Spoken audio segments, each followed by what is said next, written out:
Hello everyone and welcome! As we keep crossing champions off of our Piltover and Zone list, we get more and more detail about the machinery and inventions our champions work with. And today we will expand it with the story of Jace. Jace was a fortunate child, for he was blessed with perfect circumstances. Being born in Piltover with incredible intelligence opened many windows for him. He was raised up under principles that made the city great. Invention, discovery, not going to Zone if possible. With his talent for understanding machinery, Jace became the youngest apprentice to ever join Clan Jayopara, one of Piltover's most respected ruling clans. He spent most of his early years constructing potential hextech devices and transformable multi-tools for Piltover's workers.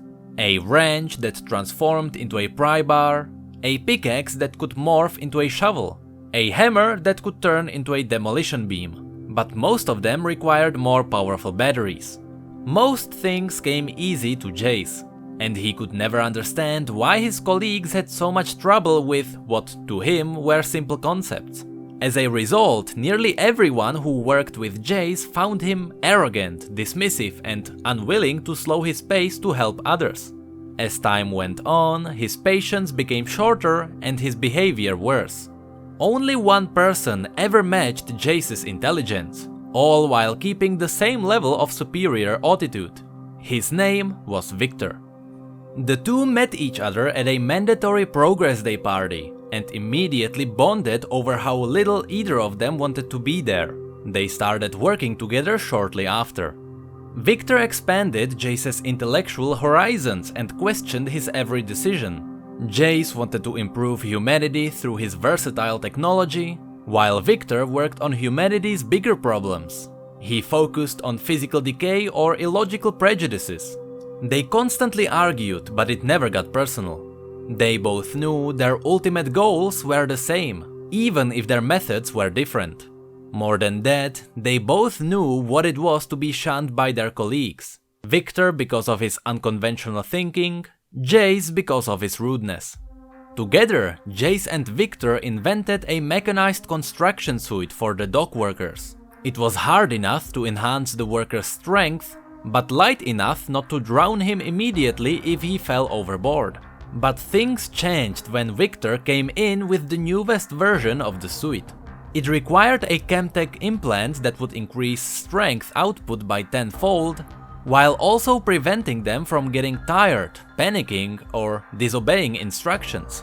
While Victor saw this feature as a brilliant idea to reduce the frequency of construction accidents, for Jace it was immoral to take away someone's free will. The two almost fought each other over the following arguments, and in the end, Jace warned the Academy of Victor's invention. After that, Victor was stripped of his honors and was kicked from Piltover's scientific community. Victor was the closest thing Jace ever had to a real friend, and now he went back to working alone, and even became more isolated. As Jace studied on his own, Clan Jayopara's explorers discovered a raw blue crystal deep within Shuriman's deserts. Though Jace volunteered to experiment on it, specifically by suggesting that others wouldn't be smart enough to get anything out of it, Clan Jayopara decided to give it to their better-mannered scholars as a form of punishment. Yet, after many months, the scholars reached a united conclusion. The crystal was worthless, a power-drained piece of rock. Then the disappointed leaders finally gave it to Jace, assuming that even he, with his remarkable intelligence, wouldn't be able to learn anything from it. But something inside the crystal called to Jace. No, more than that, it sang to him. He couldn't explain why, but he knew the Shuriman gem still had mysteries yet to be discovered. He spent many months running every possible test on the crystal. He put it in a cogwheel centrifuge, he superheated it and deep froze it. It was the first time Jace actually had to work hard to crack the mystery. And it was the first time he realized what it must have been for others to work with him while trying to solve a problem. It felt frustrating and unfair. and he realized it probably felt much worse if you were working alongside an arrogant inventor who dismissed your every effort. But he remembered that despite his own behavior, his fellow scholars never gave up. None of them ever stopped seeking the very things that defined Piltover: progress and discovery. And if they wouldn't give up, Jace decided he wouldn't either. And maybe he would try to be nicer. Maybe. Jace approached the problem from a different angle. Rather than testing the crystal as a whole, he chipped off a piece of it and put it in a liquid alloy. As he sent electric energy through the liquid metal, Jace's eardrums nearly shattered from the booming baritone note that blasted from the shard. Heat radiated from the crystal, and with a flash it glowed so bright it nearly blinded him. It was unexpected, it was potentially dangerous, but it was progress. Jace couldn't erase the smile from his face as he worked well through the night into the dawn. The next day, Jace was surprised to find his old friend Victor on his doorstep. Alerted by the massive power spike from the crystal shard, Victor had a simple proposition. Since he got kicked from the Piltover scientific community, Victor had to work on a secret project in Zaun. He finally found a way how to achieve his dreams, how to get rid of disease, hunger and hatred. If Jace joined him, the two would accomplish much more than anyone from Piltover or Zaun could have dreamed of. They would save humanity from itself. Jace heard words like these from Victor before. He never liked the way they went. Victor told Jace that he only needed one thing for his glorious evolution: a powerful source like the crystal. Jace disagreed, informing Victor that what he truly needed was a moral compass. But Victor grew tired of Jace's rudeness. Without question, he grabbed the crystal and knocked Jace unconscious with it. When Jace awoke hours later, he noticed that though the crystal was gone, Victor left the chipped piece of it behind. Jace knew that whatever was Victor's plan, he would only attack him if he was close to completion. Even though he didn't know what the glorious evolution was, it probably didn't have a lot of respect for the free will of others.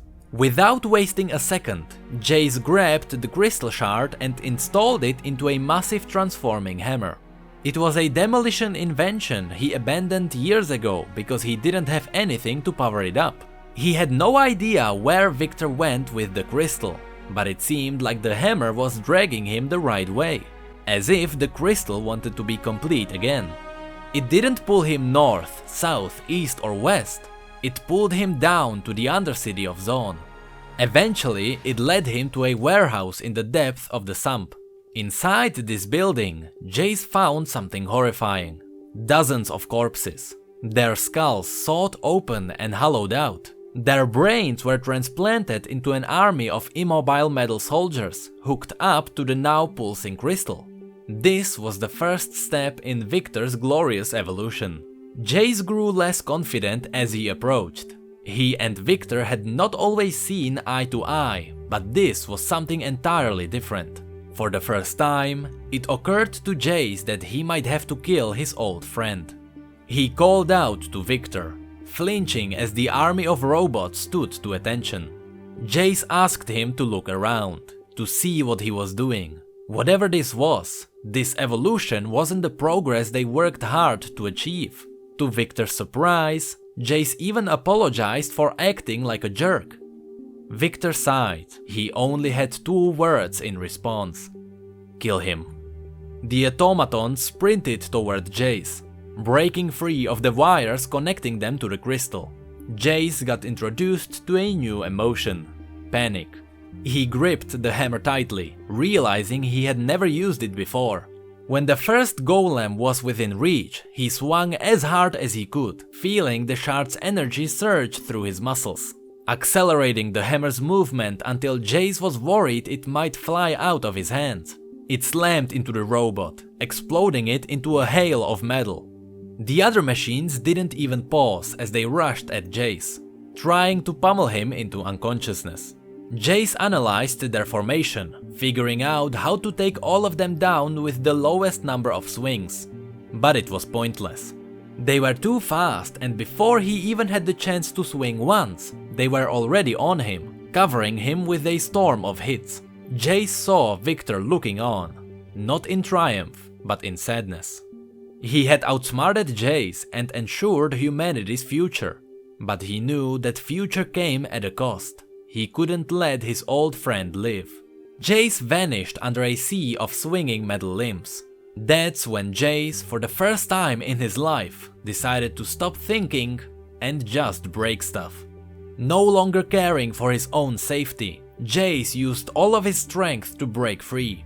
He sprinted to the glowing crystal and struck it with all the force his hammer could muster, crushing the mystical object. Victor cried out in horror as the crystal shattered to fragments. The shockwave blasted them backward as the army of robots collapsed. The very foundation of the warehouse shook, and Jace barely managed to escape before the entire building toppled. Victor's body was never found. When Jace returned to Piltover, he told his masters of Victor's plans. Soon, Jace found himself a topic of discussion in both Zaun and Piltover alike. He became a beloved figure, at least amongst those who hadn't met him, earning himself a nickname, the Defender of Tomorrow. Jace cared little for the adoration of his fellow Piltovans, but he took the nickname to heart. He knew that Victor was still out there, plotting his revenge, and one day, maybe someday soon, an awful lot of trouble was headed to Piltover.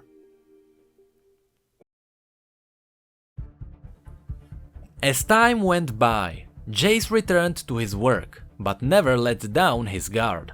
He realized predicting Victor was very easy. If one weren't a fool, one might even predict the exact date and time of an attack.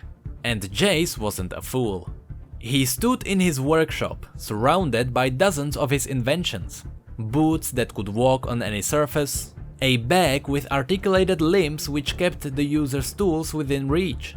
But greater than all of these was Jace's hammer, which he now tossed from hand to hand as if it was any other tool. 3 sharp taps echoed from Jace's door. They were here, and he was prepared. He had ran experiments on one of Victor's robots which he left behind. He even intercepted the mechanical communications. Any second they would beat down his front door and try to rip away his Hextech hammer. After that they would try to do the same with his skull. Try being the operative word. He flicked a switch on his hammer and it transformed into a Hextech blaster. He took an aim and stood his ground. The door opened, his finger ready on the trigger. And he almost blasted a 7-year-old girl's head off. She was tiny and blonde, adorable to anyone who wasn't Jace. She walked in with shuffling tentative steps. She kept her head down as she approached Jace. He thought of 2 reasons why she would avoid eye contact. Either she was hugely impressed to be in his presence, or she was working for Victor and was about to surprise him with a chem bomb. Her blushing indicated it was the first option. "My soldier broke," she said, holding a limp metal knight, its arm bent backward. "Please leave or you'll probably die." The child stared at him. "Also, I don't fix dolls. Find someone with more time on their hands." Tears began to well up in her eyes. "I don't have any money for an artificer. My she said, stifling a sob. "Mother made him for me before she passed and..." Jace furrowed his brow, and for the first time in quite a while, he blinked. "If it's so precious to you, why did you break it?" "I didn't mean to. I took him to the Progress Day feast and somebody bumped into me and I dropped him. And I knew I should have just left him at home." "Yes, you should have. That was stupid of you." The girl opened her mouth to speak, then stopped herself. Jace had seen this kind of reaction before. Everyone he met had heard the stories of his legendary hammer and unyielding heroism. They expected grandeur, they expected humility, they expected him not to be a massive jerk. Jace inevitably disappointed them. "What's wrong with you?" she asked. "Most facets of my personality, so I've been told," he replied without hesitation. The child furrowed her brow. She shoved the broken doll in his face. "Fix it, please." "You'll just break it again." "I won't." "Look," he said. little girl, I'm very busy and... Something flitted across the skylight, casting a quick shadow on the two of them. Anyone else would have assumed it was nothing more than a falcon passing overhead. Jace knew better. He fell silent. A smile spread across his face as he yanked the girl toward his workbench. "The thing is," he said, "machines are very simple." He lifted a large thin sheet of bronze and began to hammer its corners with sharp taps. They're made of discrete parts. They combine and recombine in clear, predictable ways. He beat the sheet over and over until it took the form of a smooth dome. People are more complicated. They are emotional, they are unpredictable, and, in nearly every case, they are not as smart as me, he said, drilling a clean hole into the top of the dome. Now, usually, that's the problem. But sometimes their stupidity works in my favor. Is this still about my doll, or... Sometimes they are so insecure in their inferiority, so desperate to take their revenge that they make a foolish mistake. He grabbed a shining copper rod and screwed it into the center of the dome. Sometimes people fail to protect their most precious assets, he said, nodding at her tin soldier before holding aloft the newly formed metal umbrella. And sometimes that means instead of assaulting my workshop through the more obvious front door, they try to take, he looked upward, the more dramatic approach. He handed her the umbrella, which took all of her strength to keep aloft. "Hold this, don't move." She opened her mouth in response, but she was interrupted as the skylight shattered above them. Glass bounced off the umbrella as half-dozen men leapt down to the floor. Tubes of bright green chems connected the base of their necks to their limbs. Their eyes were dead, their faces emotionless. They were the drugged punks from Zone, whom Victor had pumped full of hallucinogens and hypnotics. They turned toward Jace and the girl. Before they reached them, Jace's Hextech blaster exploded and fired a lightning shot. It exploded in the middle of the group and made them slam into the walls. So much for the element of surprise, huh, Victor? A hulking brute of a machine leapt down amongst the pile of unconscious chem slaves. To Jace, it looked like something between a minotaur and a very angry building. "Watch out!" the girl yelped. Jace rolled his eyes. "I'm watching him, stop panicking. I have this situation well in... he said, interrupted as the metal beast rammed into his chest.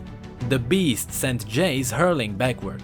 He landed on a rolling cart, his back cracking from the impact. Grunting, he pulled himself to his feet as the beast charged again. "That's the last time you touched me," he said. Jace swung his Hextech weapon as hard as he could, transforming it back into hammer mid-swing. The Minotaur lowered its head to ram Jace again, foolishly ignoring the weapon's arc. The hammer found its mark with a resounding crunch. The Minotaur's head caved all the way back into its neck and collapsed on the floor. Jace pulled back the hammer again, readying for another attack. A few minutes passed. Soon enough, he seemed satisfied the assault was over. He tried to step back toward the workbench, only to double over in pain, grasping at his stomach. The girl rushed to his side. "Still hurts where he tackled you, huh?"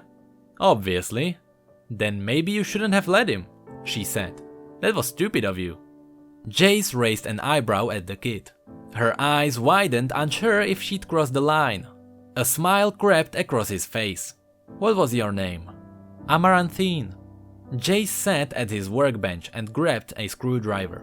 "Gimme the doll, Amaranthine," he said. A massive grin broke out on her face. "So you can fix it?" Jace smirked at her.